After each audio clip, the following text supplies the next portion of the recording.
బొగ్గు రంగంలో త్వరలో సంస్కరణలు తీసుకురాబోతున్నామన్నారు కేంద్ర బొగ్గు గనుల శాఖ మంత్రి కిషన్ రెడ్డి. సింగరేణి కార్మికుల సంక్షేమం విషయంలో రాజీ పడొద్దని అధికారులను ఆదేశించారు. ఎస్ఐఆర్పై రాహుల్ గాంధీకి అవగాహన లేదన్నారు BJP state chief Ramachandra Rao. Congress BRS ను కలిపేందుకే అఖిలేష్ హైదరాబాద్ వచ్చారని ఆరోపించారు.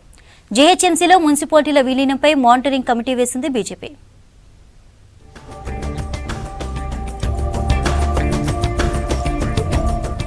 సింగరేణిలో కొత్త బ్లాకులను సాధించేందుకు అధికారులు ప్రణాళికాబద్ధంగా పనిచేయాలన్నారు కేంద్ర బొగ్గు గనుల శాఖ మంత్రి కిషన్ రెడ్డి. సింగరేణి భవిష్యత్తు కోసం సమగ్ర కార్యాచరణ రూపొందించి నివేదిక ఇవ్వాలని ఆదేశించారు.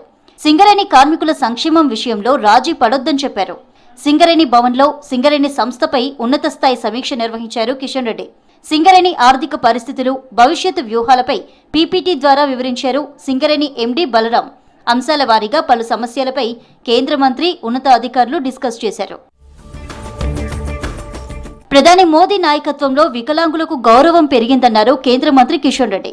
మోదీ వికలాంగులను దివ్యాంగులుగా గౌరవించారని చెప్పారు. రైల్వే స్టేషన్లు, బస్టాండ్లు, విమానాశ్రయాల్లో దివ్యాంగుల కోసం ప్రత్యేక ఏర్పాట్లు చేయాలని మోదీ సర్కార్ చట్టం తెచ్చిందన్నారు. ప్రైవేటు సంస్థలు కూడా తప్పనిసరిగా ఈ నిబంధనలు పాటించాల్సిందేనన్నారు. ఖైరతాబాద్ నియోజకవర్గం ఆనంద్ నగర్లో దివ్యాంగులకు కృత్రిమ అవయవాలు, వీల్ చైర్లు, ట్రైసైకిళ్లు పంపిణీ చేశారు కేంద్ర మంత్రి కిషన్ రెడ్డి. పోలింగ్ బూత్ శాఖలు ఏవైతుంటే వాళ్ళందరి నేతృత్వంలో ఆయా బస్తీల్లో ఎవరెవరు దివ్యాంగులు ఉన్నారు, వాళ్ళకి ఏ రకమైనటువంటి వస్తువులు కావాలో మా పార్టీ కార్యకర్తలు దివ్యాంగులు ఇళ్లకు వెళ్లి వాళ్ళతో కలిసి మాట్లాడి ఒప్పించి వాళ్ళందరికీ కావలసినటువంటి వస్తువుల మీద అసెస్మెంట్ చేయించి పంపిణీ కార్యక్రమం పెట్టుకున్నాం. ఎస్ఐఆర్ పై ఎల్ఓపీ రాహుల్ గాంధీకి ఏ మాత్రం అవగాహన లేదన్నారు బీజేపీ రాష్ట్ర అధ్యక్షులు రామచంద్రరావు. ఇండియా కూటమిలో ఉన్న ఎస్పీ అధినేత అఖిలేష్ యాదవ్ హైదరాబాద్ కు వచ్చి కేటీఆర్ ను కలవడం వెనుక ఉన్న ఆంతర్యం ఏమిటని ప్రశ్నించారు. కాంగ్రెస్ బీఆర్ఎస్ ను కలిపేందుకే అఖిలేష్ హైదరాబాద్ వచ్చారని ఆరోపించారు. తమిళనాడు సీఎం స్టాలిన్ ఆధ్వర్యంలో చెన్నైలోనే కాంగ్రెస్ బీఆర్ఎస్ మొదటి కలయిక జరిగిందన్నారు రామచంద్రరావు. అఖిలేష్ యాదవ్ ఇండియాలో భాగమైన కేటీఆర్ కలిసి ఇద్దరు కలిసి శభాషించుకుంటారు ఒకరు. బీజేపీని రానియకుండా చేసే ప్రయత్నంలో వీళ్ళిద్దరు కూడా నాటకాలు చేస్తూ ఉన్నారు.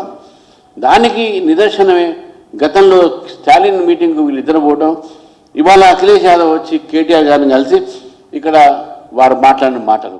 ప్రజాధనాన్ని లూటీ చేయడమే కాంగ్రెస్ బీఆర్ఎస్ పార్టీల విధానమన్నారు ఎమ్మెల్సీ అంజురెడ్డి. గతంలో బీఆర్ఎస్ చేసినవే ఇప్పుడు కాంగ్రెస్ ఆచరిస్తుందన్నారు. సింగరేణి ధనాన్ని ప్రభుత్వం మెస్సీ మ్యాచ్ కు ఎలా వాడుకుంటుందని ప్రశ్నించారు.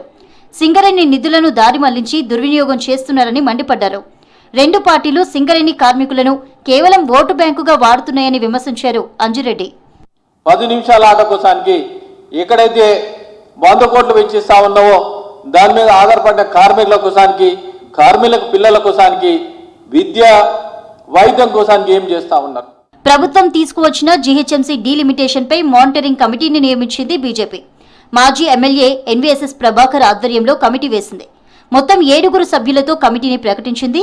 జీహెచ్ఎంసీలో కార్పొరేషన్లు, మున్సిపాలిటీల విలీనం ప్రక్రియను మానిటర్ చేయనుంది కమిటీ.